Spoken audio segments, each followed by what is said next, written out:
Hello, beautiful soul family. Rebecca here, your vibe mentor, bringing you another video on how to raise your vibration so you can live your best life. Coming to you today in my less than normal physical state. Spent the entire day at the zoo with the kids for the last field trip of the year in the rain, which was freaking awesome.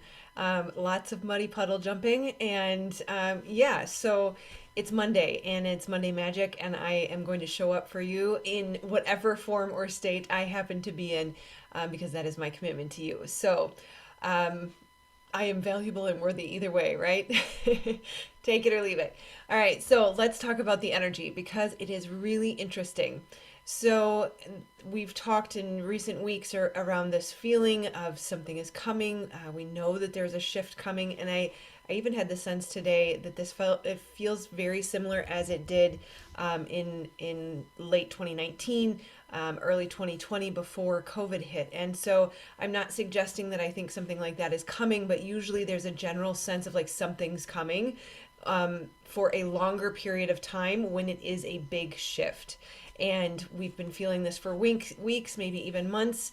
And so I was really meditating deeply on that this weekend, and it can be easy to get frustrated or impatient, and that is part of the message that is coming up. So, after spending many hours in contemplation and meditation yesterday, I had some free time from the kids, which is pretty rare, and so really just dove into the energies.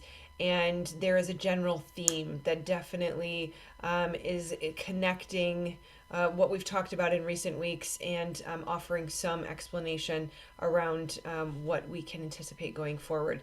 So the first message that came through was that in general, suffering and isolation are coming to an end. That there is a very strong theme of healing right now.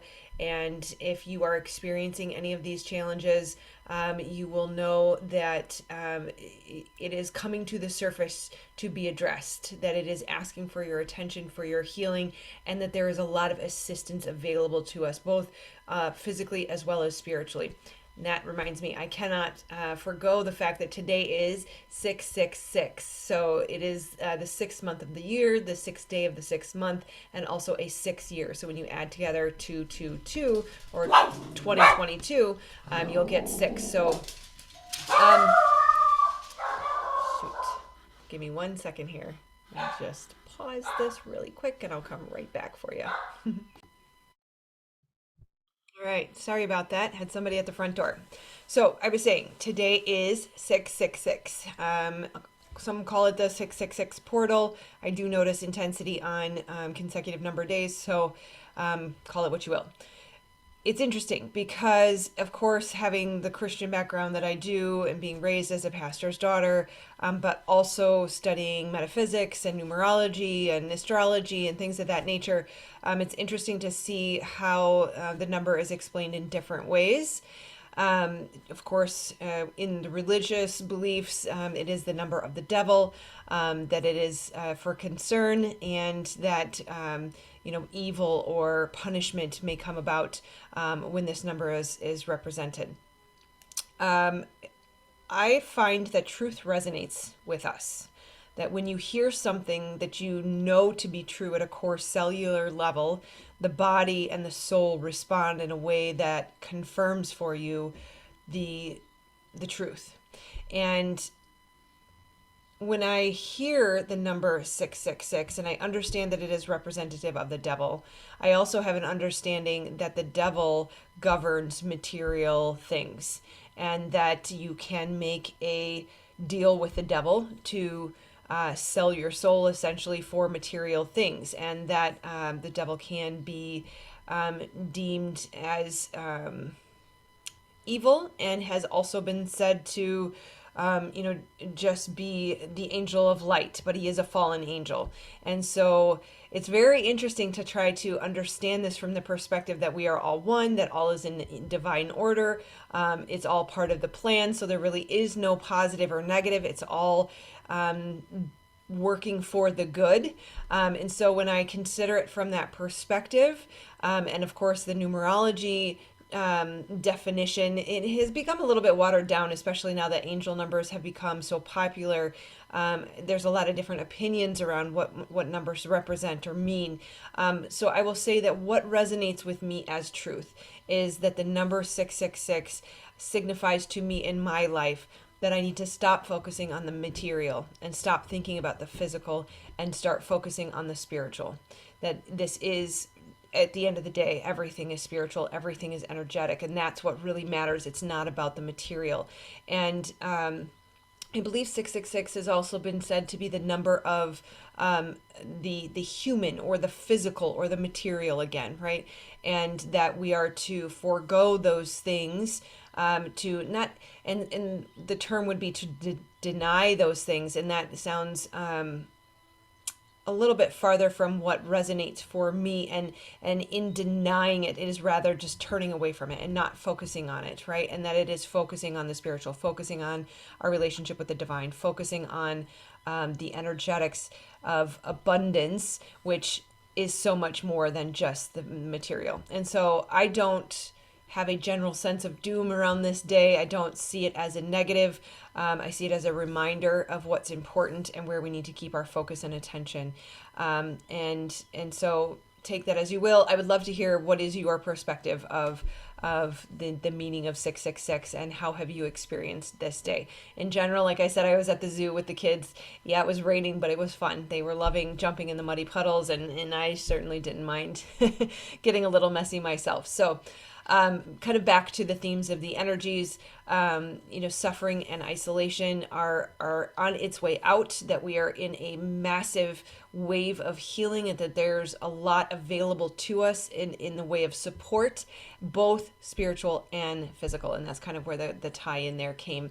But that not only are the energies of healing here for us, and that we are being supported from, the divine and all who are in service of the light, but also there are more of us stepping into our purpose, stepping into the healing capacities, which means we are healing ourselves as well as healing others simultaneously, because as you do the work works on you, right? So it's ever increasing. It's going to continue to increase, and abundance is coming, an abundance of all of the things that truly matter: the joy, the bliss, the peace, the happiness, the serenity, not just the material wealth, but more so the spiritual wealth, right? And part of getting to that place is going to require some things that are not traditionally talked about much in the spiritual world. And it's very interesting being a mentor for people who are stepping into their life purpose. It is this interesting dance between entrepreneurship and spirituality.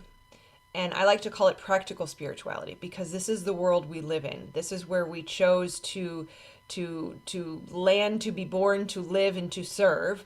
And so we have to learn how to operate in this world that we chose to incarnate into. And that partially requires understanding how to work with money, understanding how to work with the material world, that the world currently in its current state is driven by finances. And that's going to be a part of what we are dealing with here. And so when we set the goal of manifesting abundance, or stepping into our life purpose, or making the world a better place, or being of service, or assisting in creating the new earth, or being part of the new earth construction team, as I've liked to say recently, there are elements that are required that are not taught in the spiritual realm necessarily.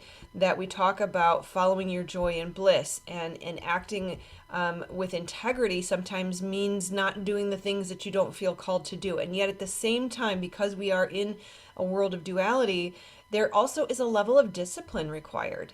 And there is some reference to discipline through the Buddhist teachings and even Christianity, and denying the self and things of that nature. But it's not real popular. It's not a fun topic. People don't want to click on the video that says how to be more disciplined. People don't want to be disciplined. It's difficult. I don't like it. There are things that I don't want to do, and yet I need to make a commitment to say I will get up at 4 a.m. so that I can meditate and I can take advantage of those key hours, so that I can get the to-do list done, so that I can take the divinely guided action in a appropriate, timely manner. And there is an element of discipline that is being asked of us right now, that if we want to step into what we are calling in, if we want to manifest abundance, if we want to truly bring about the new earth, it is going to require a certain level of discipline on our part. It's going to require doing the shadow work. It's going to require doing the breath work. It's going to require hiring a mentor and getting the help to heal. And there are certain teachings that teach us that we can manifest from our couch and do nothing, and that's just simply not the case. That yes, focus and feeling are required, but there's a certain level of motivation and action and momentum that are going to be needed to keep that energy moving in that direction. And so that may require discipline on your part. So really be honest with yourself. Are you being disciplined in the areas that you're being asked to address? Right? Are we cutting out toxicity? Are we wasting time? Are we acting promptly on those pieces of guidance that we're given? How balanced are we? Are we alkalizing instead of becoming more toxic and acidic? Right? That there is discipline around the foods that we eat, the way we spend our time, the thoughts that we think, the way we exercise our body. And if we're not having discipline in those ways, then we cannot expect to manifest abundance in our lives. And there is reward for our efforts. And that's what we have to remember at the end of the day, is we do have to earn this, that it is an equal give and take, that there is a reciprocating energy in all things, that you will get what you put out, you will get what you put in. And we can't just simply expect to receive and not give. And so we're being asked to have a certain level of discipline as we move forward. Certainly seeking joy and considering our compass of bliss, and that those will lead us down the right path, but there are going to be things, tasks, asks along the way that we may or may not want to address. And so we have to really be disciplined about that. We're being asked to release fear, doubt, and resistance, of course, always. That's always going to be part of the path, that those are the things that get in the way. And I like to reference the phrases where we say, you are the only thing standing in your way, or nothing can stop you, you have everything within you. All of this is referring to the fact that it's as simple as thought, that the disbelief of I can't, or I'm afraid of failing, or I don't think I deserve this, or I don't think I can achieve this, or the resistance to what we're being asked to do, the delay, the procrastination, the laziness, the spiritual bypassing, all of those things are what they're referencing when they say you're the only thing standing in your way. That you have full control over the fear, you have full control over the doubt, you have full control over the resistance, you have full control over the discipline, the action, and the motivation, right? We are also being asked, so if you're being disciplined and you've removed fear and resistance, you're doing all the things, there's one more ask, and that is to remain steadfast, to be patient. Temperance was the word that came to mind. And I even had to look that up because I know temperance to mean patience in my experience, but I felt called, as I usually do, to kind of dig deeper into some of these things. And the definition that came up was actually releasing toxins in alcohol. And so we really have to look at what coping mechanisms, how are we passing the time? Right? As we've set our manifestations, we trust and have faith that they're gaining momentum, they're on their way, we're disciplined around our all the things we listed, and we're in full faith. There is no resistance against it, yet time is a factor. We have to remain patient. We have to remain focused. We may have to remain steadfast. And it was interesting because the term the final push came through, and yet at the same time there was sort of a caveat right after it, that was like, it's the final push, but don't push. We don't want to be in resistance. We don't want to be efforting. We don't want to be striving.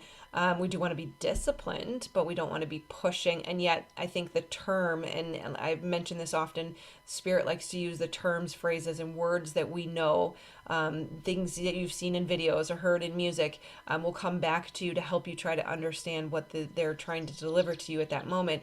And so, for me, the final push, being a runner and having run many half marathons and a marathon, the final push, especially in the 26.2, it's that point two, right? In the 13.1, it's that point one, man, where you can see the finish line. You finally have that little bit of momentum, but you're tired and your body wants to just stop right there. And it's like, no, we're going to push just a little bit farther.